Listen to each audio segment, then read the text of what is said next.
Greetings everyone, DFG getting its flight. Hey guys, just want to take a moment, and I guess this is nothing else but maybe a public service announcement, I'll say, to my fellow Hebrew Israelite sisters and brothers, in particular tribe of Judah, this listening audience. Guys, I want to remind you again that a food shortage is right around the corner. And, we've talked about this before, and I know a lot of you guys have taken steps to prepare yourself, at least to get the basic stuff. I'm talking about, number 10 cans of vegetables, bag products, rice, bean, products that have long dates, peanut butter, crackers, things of that nature.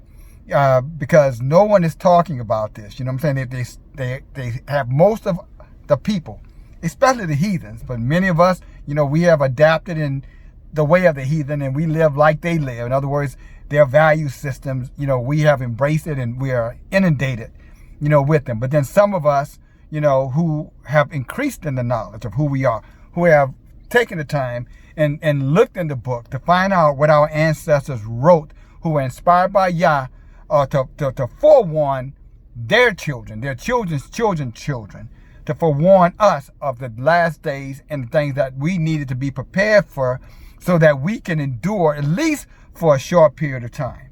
And I know a lot of people out there are saying, well, what the hell, everybody's going to die if it's that dire, and things are what you're saying they are, or many preppers are saying that they are. So what does it matter? Well, it matters a lot, because Yah did say in the book, Yeshua did say in the Gospel of Matthew, that except those days be shortened, no flesh will be saved. And he was talking to us. I mean, let me give this to you, then I'm going to come back. Let me go right to the book, okay? Just so you know. In Matthew 24, verse 2. And it says this, and Yeshua said unto them, see all these things? Verily I say unto you, there shall not be one stone left upon another that will not be thrown down. Verse 3. And he sat upon the Mount of Olives, and his disciples came, the disciplined ones, came to him and asked him, what shall be the sign of your coming in the what? The end of the world. And then he says, be careful that no one deceives you. He said, for many shall come in my name, saying, I am Christ, and shall deceive many. You see that with all the false religions. You see that with all these false teachers, prophets, evangelists, etc. We know that already. This pie in the sky gospel, this prosperity gospel, everything's going to be all right gospel, this, tickling ear, gospel. He goes on to say, for many shall come in my name, saying, I am Christ, and shall deceive many. And then he says, and he answered them and said, take heed that no man deceive you.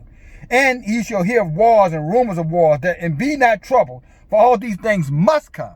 So what he's saying is that the things that we're seeing right now, don't waste your time praying against them. He said these things must come. Be prepared for them. And that's what's happening in many of instances where it comes down to the Hebrew, that we're sitting around praying that Yah move these things away. Yah said, no, don't waste your time praying. Yeshua told that to the disciplined ones, the disciples. He said, don't waste your time praying about this. These things must be. And he goes on to verse 7. He says, for nation shall rise up against nation, and kingdom against kingdom, and there shall be famines. And that's where I want to stop for a moment and talk about famines. Famine simply means starvation, a lack of food, guys. He's telling us, in the times that we're living in, that one of the things we should be aware of is that there's going to be a shortage of food. Now, you guys know early this month that I think it was called the Derancho, I'm not pronouncing it, the Derancho, went through the Midwest. And that particular storm, a storm that no one had ever seen in 100 plus years in the farmlands, and that storm itself destroyed 14 million acres of crops. Now, you know what 1 acre looks like, right, guys? Some of you guys have homes that are on 1 acre, 2 acres. 14 million acres of corn and soybean. Corn and soybean was destroyed. Now, you might look at it and say, well, okay, where are you going with this, DFG? You know how many of your products that you consume that are made with corn? See, most of us think just the basic stuff, flour and things like that. My friends. 3 out of every 4 products that you find in your supermarket, food products, made with corn.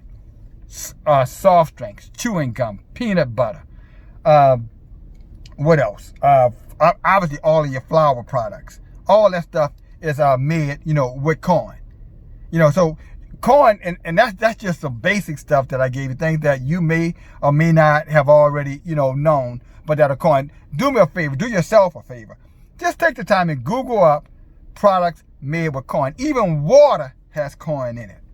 So if it's a shortage of corn, that means you're going to have water shortage. You're going to have the shortage of the corn, every kind of corn made product, and all the other products that I just mentioned to you. I know I'm being a little repetitive here, but my point is 3 out of 4 food items in the markets, bread included, has corn. Even milk has corn in it. We're being forewarned that this famine, and we've already seen indicators of it, is going to put that kind of food shortage inside of these supermarkets very, very, very soon. And then you compound that with everything else that's going on, with all the sickness and the illness that's going to come, because it does say right after that statement, after famine, pestilence. What's pestilence? That's diseases.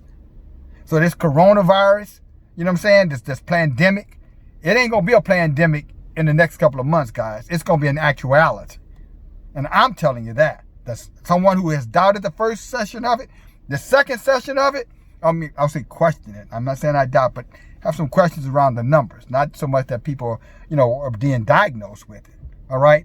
But the second round, because of what many of you guys have allowed, these wicked rulers of darkness to influence you by covering up your nose and covering up your mouth hours and hours in the 180, 90 degree temperature, day out and day out, day in and day out, breathing in those poisonous gases, as we talked about many times before, the waste.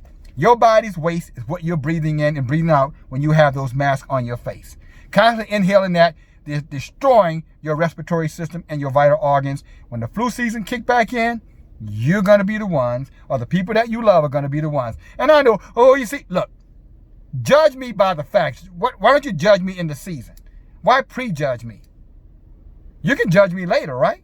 If I'm wrong, I'm sure this video will be around if I'm not around. You can say, see, he didn't know what he was talking about. But your own government told you that it's going to be a second wave of it. It's going to be deadly. Your question you should be asking is why? Why is it going to be so deadly? Because everything that they have asked you to do, and they encourage you to do, is going to have a negative repercussion on your body. But I digress. This food shortage is real. Many of you guys, I talked to you about being in good physical shape.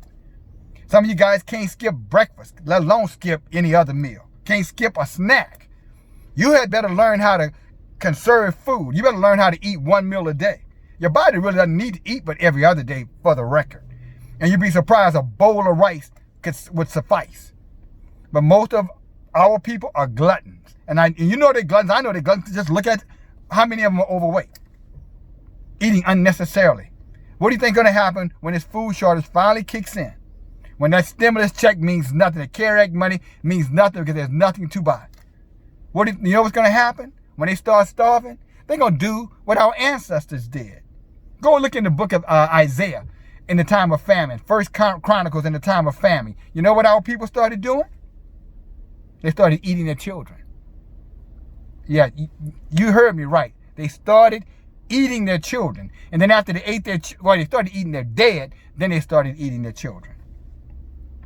Oh, and by the way, Esau did that in the early 14, 15, 1600s when he came here, when our people refused to help them after we found out that they were a bunch of savages.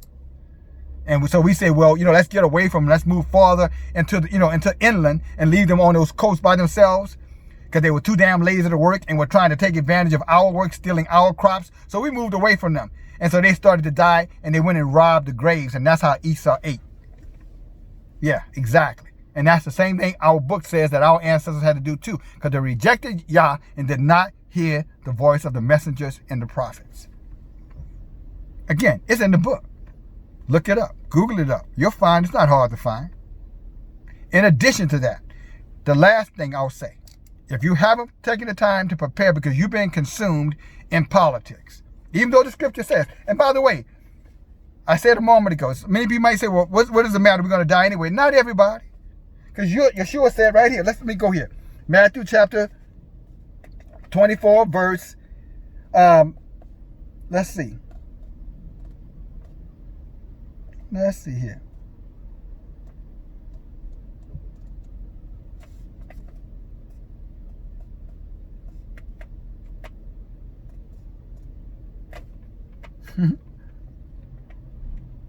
Let's see, verse 42. He said, watch for that you know not what day or hour your Lord cometh. Okay? But know this, if the good man of the house had known what hour that the thief would come, he would have watched and he would have been prepared, and his house would have been broken up. Therefore be you ready, for at such a time as you think not, he is coming. And except the days be shortened, no flesh will be saved. So here it is in the book. So some of you are going to survive. So why not? Why wouldn't you want to be in that group who took the necessary provisions to make sure that you and your children and your loved ones make it through this famine to come and these diseases to come? And some of you guys are all caught up in this political arena, this political sideshow, this political circus. Go to the book of Ephesians. Go to chapter 6. In chapter 6, let me go to you real fast. And he says this. Where are we? Chapter 6.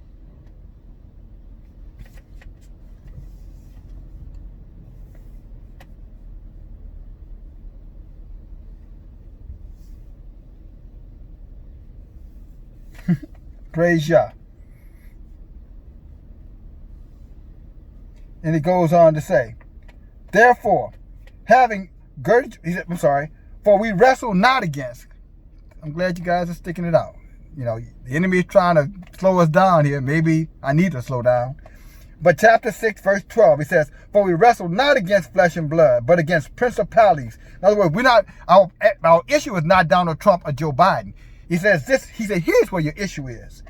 He said, for we wrestle not. In other words, we're not tussling with them. They're not the enemy. You know, you're wrestling with somebody, that means you're struggling with. He said, no, that's not who you're struggling with. What you're struggling with is those who are being controlled, but the demons who are controlling them, because it goes on to say, but not against flesh and blood, but against principalities, against the powers, against the rulers of the darkness of this world. The rulers of this world. Who are the rulers of this world? All of your government officials, all of them, your judges, you know, your DAs, you know, your senators, your mayors, right? Your Congress people, obviously the president, but all your rulers. And guess who they're being ruled by, guys? Many of them. Satan and his heavenly hosts. And I say heaven, I'm talking about the second heaven. That's who's ruling them. And that's why they're sitting there lying to everybody, making you believe that it's all about having a change in government, and then all of a sudden things will be better. Conveniently blaming coronavirus on Donald Trump, like somehow or another, if he would have responded. Guys, that is child's play at the highest level. Only those who are feeble-minded or simple-minded, or those that are so, you know, socially engineered, programmed through your television and through your media on television, telling you what to think by that what they're saying, repeat the lie over and over, and the people will believe it. Just constantly, repetitively programming you by telling you this, that, believe this, believe that, believe that, believe that, believe that, believe it. And after a while, you start reciting everything you say like an earworm. But your brain becomes an earworm. And all of a sudden, you start believing a lie. Did not Yeshua start that off in 24? Be careful that you be not deceived. Did he not forewarn us, Israel, Judah? Didn't he tell us to be mindful that we be not deceived? And he didn't say from one from another. He wasn't talking about you deceiving me or me deceiving you. He just told you later on in that same chapter, you follow me? By the powers, by the rulers. You know what I'm saying? In other words, he said by the false ones, these people who influence many. And everything from your religious leaders who are telling you to take that vaccine, all the way to your politicians and to your federal government who are saying that they're going to powerfully force you to take it or quarantine you, and in some cases deprive you of all the things, life, liberty, and the pursuit of happiness.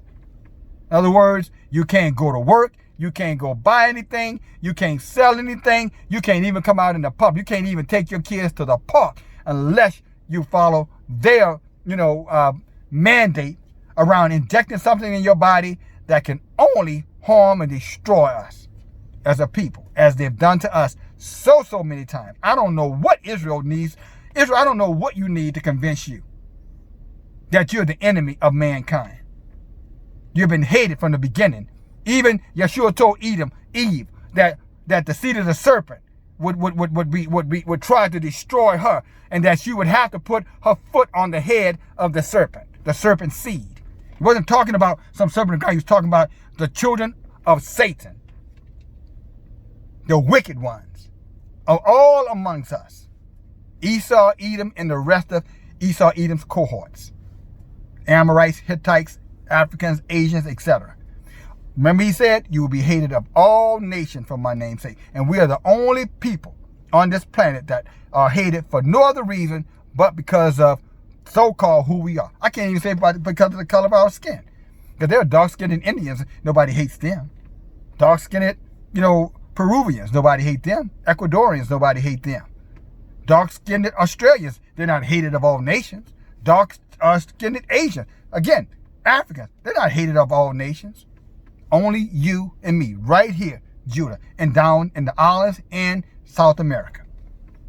Viciously hated. Why? Because they know who we are. And a few of us in Africa. At least the northern tribes. So I'll say to you again, guys, be prepared. Go out there and get resources, guys. Get water, because water's going to be scarce coming. Get, food products, milk, your baking products. You can't, not baking, but I don't know if baking products going to get it unless you got fire, gas, and other means of propane tanks and other ways to create heat. Wood. You don't need land for wood. You just can't go grab some piece of wood off the ground. Go outside and ask yourself the question right now, if you don't already have wood stacked up, how would you get wood? Most of you guys don't even have a saw, let alone talking about getting wood. You have nothing. You wouldn't be able to get wood. You don't even have a box of matches in your house. You got a lighter. How long do you think that's going to last before the butane fuel wears out? So it's going to be tough on you guys. And again, you've been warned. Yah has warned us all. He told us, be not deceived, be prepared. Famines are coming. The time is short. We're in the end. And if you're wise and you're prepared, then you're going to be all right. You'll make it through. It's going to be tough on you. But if you're like the unwise and continue to ignore this truth, this message, walk away from Yah, and you're living like many of you is constantly living by the ways of the heathen, by the laws, caught up in this political foolishness, child's play, your ass is going to die. You're going to starve to death. You're going to be eating the very people you love, waiting for them to die so you can get a piece of them. And I mean literally get a piece of them before you die. And it's not going to be a loving situation. It's going to be beyond what you could ever imagine. The scripture says it's going to be a time like no other time before. Think about that, guys. A time like no other time in the history of mankind. That's what's coming, and it's coming soon. It's happening already. At least the early signs of it. It's like this storm. But before the storm got here, we got a little wind. Then we got a little rain. And then we got the damn storm. I didn't get it where I am. But Lake Charles, that area, ask them. Ask them what happened a day before. Say, well, how bad was it there? Oh, it wasn't too bad. Now go ask them how it was the day after. That's how this is going to come upon you. As the scripture said, if you're prepared, you'll be all right. But if you're not prepared, when that thief comes in, he's going to destroy your house. But if you are prepared, like the wise man I mentioned about, you're going to take precaution. Prepping right now, getting food, getting your weaponry, getting things to warm, blankets, medicine, building a community, getting as far away as you can get from these major cities. All these things, guys, are important. And if you take heed, you'll be all right. But if you don't,